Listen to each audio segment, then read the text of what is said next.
Hey everyone, welcome back to the LangGraph tutorial series. In the previous videos, we learned that state is basically the shared memory of our graph. It stores the information that moves from one node to another.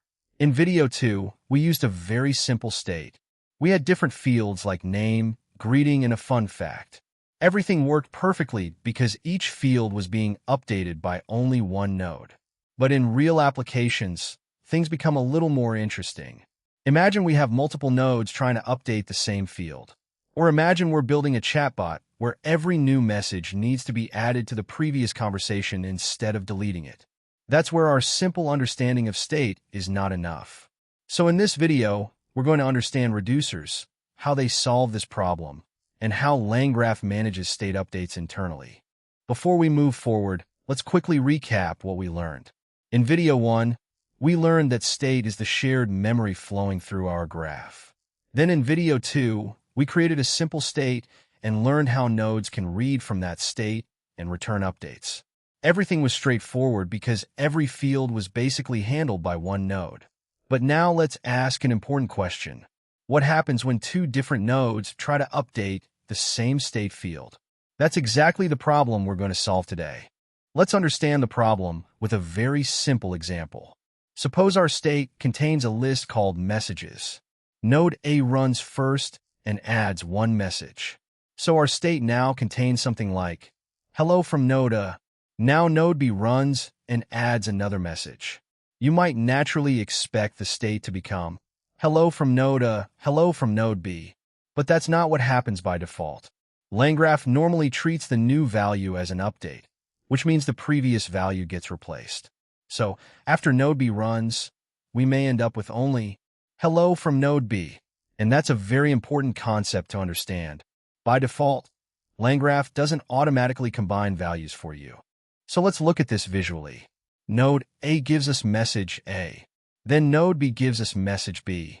Because we haven't defined any special behavior, message B replaces message A. So the final state contains only B. Now think about what this means for a chatbot. A chatbot needs to remember the previous conversation. If every new message replaced the old conversation, our chatbot would forget everything after every turn. Obviously, that's not what we want. So we need to tell LangGraph, when this particular field is updated, don't replace the old value. Combine the old and new values. And this is where reducers come into the picture.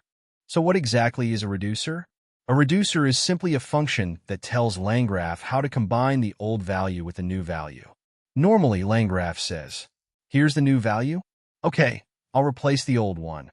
But with a reducer, we're saying, wait, before replacing it, take the old value and the new value, combine them using this rule, and store the result. We define this behavior using Python's annotated type. For example, if we write annotated list, operator.add, we're basically telling LangGraph, for this list, whenever a new value comes in, use operator.add to combine it with the existing value. So instead of replacing the list, the new items are added to the existing list. And now we can see the difference. Node A adds its message. Node B adds another message. Because we've defined a reducer, LangGraph combines them instead of replacing the first one. So our final state becomes message A plus message B. Both messages survive, and they remain in the correct order. This is exactly the kind of behavior we need when we're working with conversation history, logs, events, or any other data that needs to accumulate over time. So the important idea here is, without a reducer, updates overwrite. With a reducer, we control how updates are combined. Now, operator.add is useful, but it won't solve every possible problem. Sometimes we need our own custom logic. And that's completely possible because a reducer is just a normal Python function. It receives two things. First, the existing value. And second, the new value. Then we decide what the final value should look like. For example, imagine our conversation has become extremely long. Maybe we don't want to keep every single message forever. We could create a reducer that combines the old and new messages, but keeps only the latest 5 messages. So even if the conversation has hundreds of messages, our state could always contain only the most recent 5. This is one of the reasons reducers are so powerful.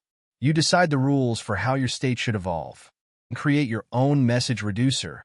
In most LangGraph applications, you don't need to. LangGraph already provides a reducer called add_messages. And this reducer is specifically designed for working with chat messages. At a basic level, it does what we want. It adds new messages to the existing message history. But there's an important difference compared with simply using operator.add. Add_messages understands LangChain message objects. It also handles message IDs. For example, if a new message has the same ID as an existing message, LangGraph can update that existing message instead of simply creating another copy. This becomes particularly useful when we're dealing with things like message updates or streaming responses. So for chat applications, add_messages is usually the reducer you'll want to know. Now imagine we're building an actual chatbot. The user sends the first message. The message gets added to our state. The LLM reads that conversation and generates a response. That response is also added to the state. Then the user sends another message. That message gets added again. And the process continues. So our state gradually becomes something like user message AI response, user message AI response, and so on. We don't have to manually copy the entire conversation every time. The reducer takes care of combining the updates.